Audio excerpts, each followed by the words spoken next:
brought to you by V-Guard. ના દ્રશ્યો આપને બતાવ્યા છે, પરંતુ હવે આપને અન્ય રાજ્યમાં પણ લઈ જવા છે. ઉત્તરાખંડના હરિદ્વારમાં ગંગા નદીમાં પૂર આવ્યું અને ભારે વરસાદને કારણે હરિદ્વારના ખારખારીની સૂકી નદી પર પાર કરેલા વાહનો ગંગા નદીમાં તણાઈ ગયા. કહેવામાં આવી રહ્યું છે કે લગભગ અડધો ડઝન વાહનો ગંગામાં વહી ગયા છે અને તે જ સમયે ઉત્તર હરિદ્વારમાં પાણી ભરાવાને કારણે લોકોના ઘરોમાં પણ પાણી ઘૂસી ગયા. ઉત્તરાખંડમાં હજુ પણ ભારે વરસાદનું એલર્ટ જાહેર કરવામાં આવ્યું છે.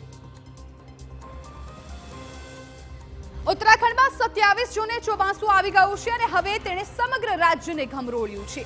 રવિવારથી 4 જુલાઈ સુધી ભારે વરસાદની સંભાવના છે અને તે જ સમયે પિથોરાગઢ અને બાગેશ્વરમાં 4 જુલાઈ સુધી ભારે વરસાદની સંભાવના છે.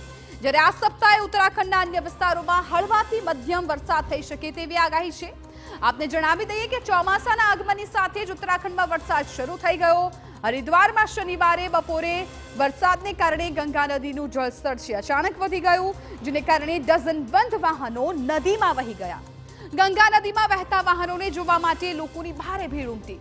જોકે નદીમાં વાહનો વહેવાને કારણે કોઈ મોટી જાનહાનિના સમાચાર નથી સામે આવ્યા.